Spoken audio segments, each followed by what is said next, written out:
Shalom, friends. It's good to be with you again on another Tuesday afternoon.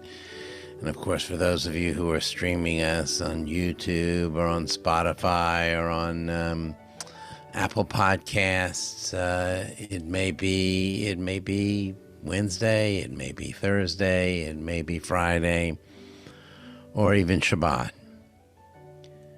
Whenever you're listening to me, I welcome you, and I am often talking about God to the children of our religious school. And I've been asked more than once, where is God?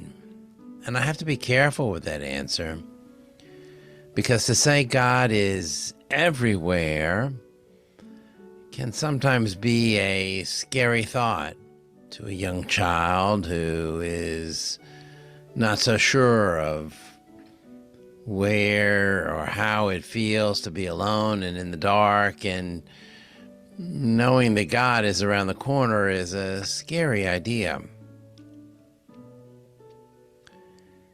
It's ironic, we call God, one of God's names is Makom, which means place. And the idea is that even though God does not have a fixed place, God is all places. God is part of every place. We had in last week's Torah portion, and continuing again this week, a description of the worship space that the Israelites were instructed to build in the desert. It's a highly detailed description, and I believe it comes to answer another question or another problem that we face as human beings with limited senses and limited understanding. That is, that we want to be able to have a place where we strongly feel God's presence. We want to create a space where we know God is there, where we can feel close to God. The specifications for this holy space that God gives us in these Torah portions is meant to produce an effect on human beings. Not on God, but on human beings. My teacher, Rabbi David Wolpe, tells a story that he attributes to a great sage known as the Seer of Lublin. When he was a boy, he used to visit the forest. And when his father asked him why, the boy explained, "I go there to find God." And when his father smiled and said, "But my child, don't you know that God is the same everywhere?" The future teacher answered, "God is, but I'm not." The building of the Mishkan, of the holy place, or even of a synagogue or any other place that we deem as holy, doesn't change God, but it changes us, and it teaches us to seek out and create space where we feel God's presence. God may be the same everywhere, but we are not. As we learn the lessons of the Mishkan, of this holy space,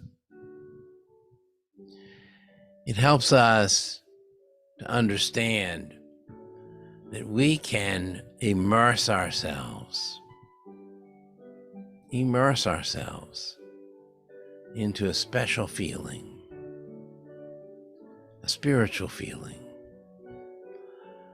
Often that is meant to take place in the synagogue or in prayer, whether it's even in a place, a physical place, or just a place in your mind.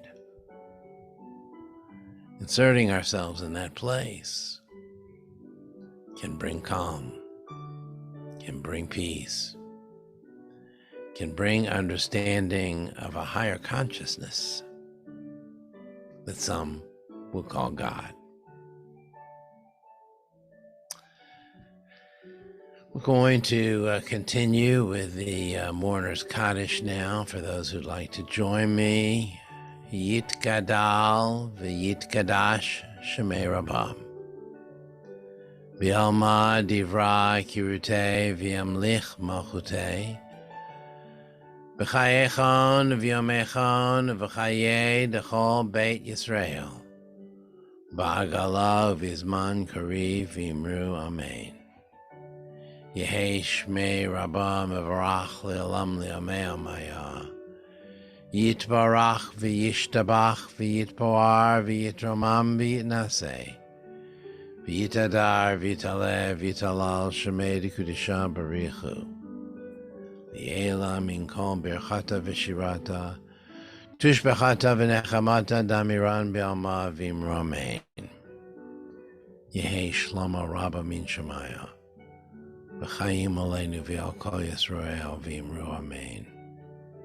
Oseh shalom b'mromav, hu ya'aseh shalom. Aleinu v'al kol Yisrael v'imru amen. May the one who brings peace above bring peace upon all of us, and on Israel. And let us say, Amen. Thank you all for being with me. We'll see you next week.